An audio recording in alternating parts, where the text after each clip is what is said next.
Open up training camp, LeBron seems refreshed, rejuvenated, ready to chase his second title in LA. All right, so he told reporters that last year after coming off the bubble, it literally took everything away from you. Any little bit of energy that you had, it was completely gone when we left there. Guys just didn't have an opportunity to get a mental break. Shannon, try this one on for size. Was that quick turnaround into last season really a legitimate excuse as to why the Lakers struggled last year? Well, I think I hate using the word excuse, Skip, but I think the thing is that the bubble, you said the Lakers were the only team that really wanted to be in the bubble, and they focused in and they honed in, and so they had to finish it out. They ended up winning the championship. And then you turn around and you factor that in with the shortest offseason in professional sports history, and you're talking about an older guy. We've heard everybody say, as we start to age, the body doesn't recover like it once did, and that holds true for everybody until LeBron James said that. Oh, but he spent $2 million. But I thought as we age, the body needs more time to recover. You need more time to rest. That's just natural. Tom Brady needs more time to recover than he did when he was 25, than he did when he was 35, as he, now headed 44, approaching 45. That's just the way it goes. Giannis went out in the second round, but Giannis is in his 20s. Kevin Durant had a year and a half off recovering from an Achilles injury. So to think LeBron James at 35, all of a sudden, the mental strain that was on him dealing with the bubble, because we heard a lot of guys, Skip, what did they say? Man, I had some mental challenges dealing with that. Physical challenges with that fast turnaround. So for me, I think there is some credence to the mental and the physical toll that it took on a guy like LeBron. Now, I don't want to speak for everybody else, but I'm just going to speak for LeBron being 35 and having that fast turnaround, mentally draining, and the physical. Let's be honest with this, physical, because we say it all the time, having been an athlete, that as I got into my 30s, it took me longer to recover. The intensity, I had to train smarter, not harder. So for me, I think it was a no-brainer, Skip. I think it had a lot to do, but guess what? We got the full rest time. We got the full timeout. And this ain't no 20-second timeout that you had last year when you could whitewash away everything. We got a TV timeout, a full one. You in trouble. Actually, you're in trouble on this topic because here we go again. You're giving LeBron an excuse and a pass for what happened post-bubble. And I don't understand it because he doesn't need an excuse or a pass, because you tell me he's the GOAT. You tell me he's still the best player on the planet. And you constantly remind me he spends $2 million a year on his body. He is the ultimate workout warrior. In fact, to hear LeBron tell it or show it on IG, he works out harder than anybody's ever worked out in the history of sports. The body's still getting older. Okay. Well, is it? Yeah. Well, again, Tom Brady's 44. Yeah, and he takes more time. And remember, Skip, last year there were days that he wouldn't throw? Where there was no days like that in New England? There are things that you have to do as we start to age. There are factors that you factor in.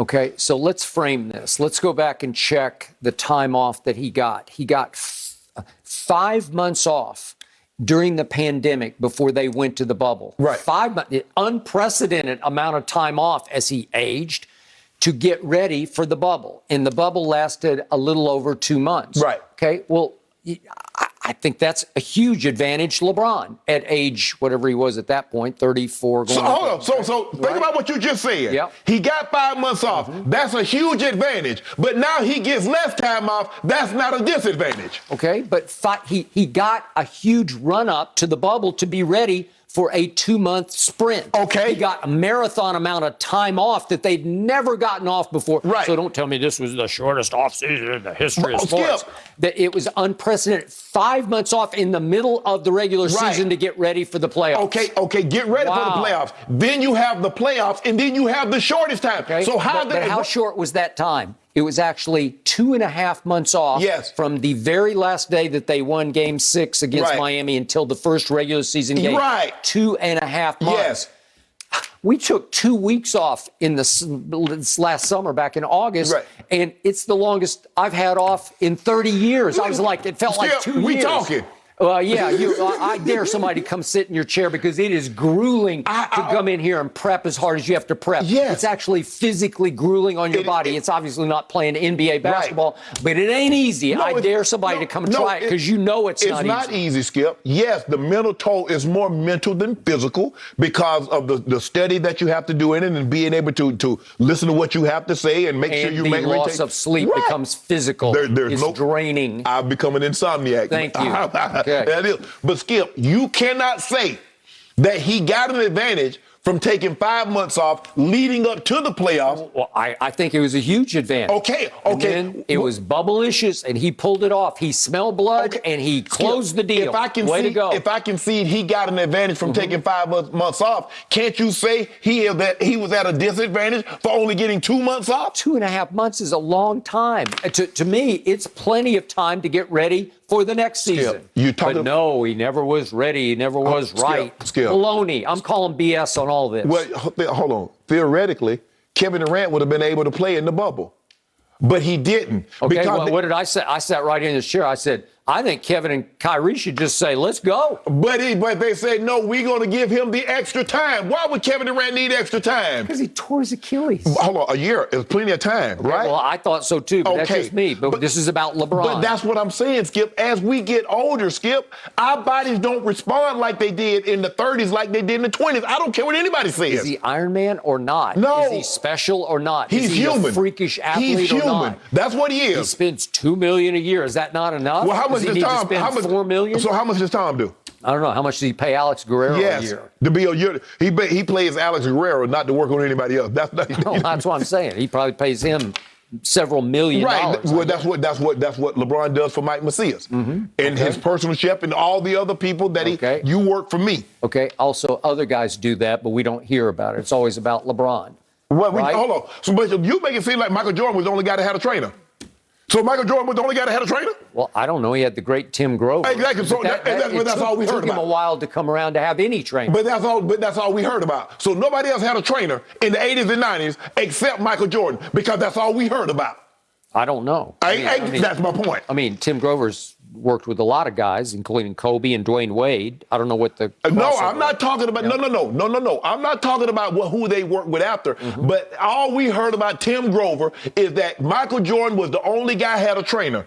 Olajuwon and Magic and Bird and Akeem and none of those other guys come along. I assume a lot of them did. But why we only heard about him? Because you only hear about LeBron. That's what you're telling me. Well, that's all you tell me about is how much he spends on his body. And I'm saying, you don't think other guys do? Yes. You don't think Kawhi does? So let me ask you a question. You think so Tom Brady's the only guy to have a trainer? Heck no. Okay then. So why do we only hear about Tim? Why we only hear about Guerrero? Okay, so why are we giving LeBron an excuse for a 2.5-month offseason after they won the championship?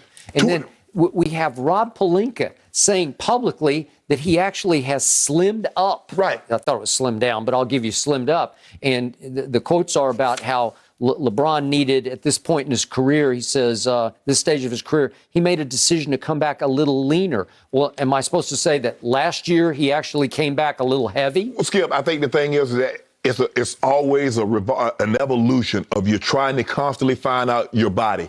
What does it respond to best? Do I need a few pounds here or do I need to take a few pounds off there? Do I need to eat this or do I need to eat that? Skip, that's the one thing about the body. There's always, and the great athletes, and I'm talking about the great guys like the athletes, the football players, the basketball players, the Olympians. It's a constant battle with yourself. What is it that I need that's going to push me over the top? What else can I do to gain a competitive edge? Because that's all it's about. In basketball and in football, it's a matter of inches. Okay. It's a matter of feet. It's not miles. Okay. It's inches. So, because LeBron flamed out in the first round of the playoffs against Phoenix, and then in that fateful, Game 5 at Phoenix, he walked all the way up the runway all the way to the locker room and just left them to wallow in it, right? Oh, my goodness. Well, that's what he did, and so that was the end of them. And that gave them 5 months to get ready for the season opener this October. Yes, right? yes. Okay. 5 months. Yes. So there are no excuses this time, right? We coming out putting puss in people early. Okay. Yeah. and we'll probably hear by midseason, I actually had too much time to get ready for this year. No, you didn't. Yeah. But see, why you do that? So you can run the same distance at the same intensity today as you could 10, 15 years ago. Can I? Yeah. No, you can't. I think I can. No, ain't no thing. You can't. Your times are not even close. Your times are not even close. All right. Not even